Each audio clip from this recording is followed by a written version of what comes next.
सिया राम, सिया राम, सिया राम, सिया राम, सिया राम, सिया राम। श्रीमद् वाल्मीकि रामायण के बालकांड का 39वां सर्ग। राजा सगर के अश्व का अपहरण, सगर पुत्रों का सारी पृथ्वी का भेदन। श्री राम ने विश्वामित्र की यह कथा सुनकर कहा, मुने, मैं इस कथा को विस्तार पूर्वक सुनना चाहता हूँ। विश्वामित्र बोले, राम, तुम उनके यज्ञ का विस्तार पूर्वक वर्णन सुनो। राजा सगर ने हिमालय और विंध्याचल के बीच के स्थान को यज्ञ के लिए उत्तम माना।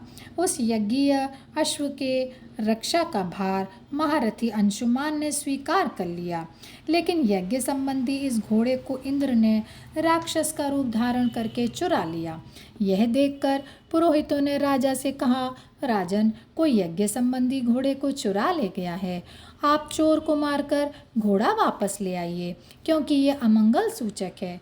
सगर ने यह सुनकर अपने 60,000 पुत्रों से कहा, पुत्रों, इस यज्ञ में कोई राक्षस आ सके यह तो संभव नहीं है, अतः उसे चुराने वाला कोई देवकोटि का पुरुष ही होगा।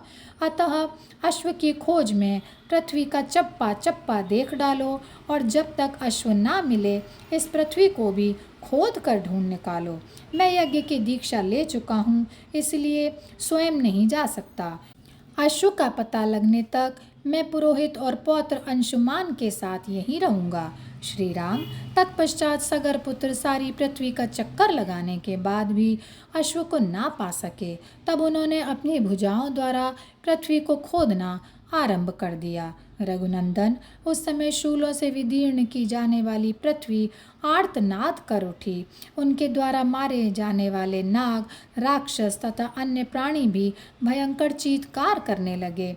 इसी समय गंधर्व, असुरों और नागों सहित सभी देवता घबरा उठे और ब्रह्मा जी के पास जाकर उनसे बोले, भगवान, सगर के इस पुत्र पृथ्वी को खोद डालते हैं और अनेक महात्माओं और जलचारी जीवों को यह कहकर मारे डालते हैं कि उन्हीं लोगों ने हमारा अश्व चुराकर हमारे यज्ञ में विघ्न डाला है।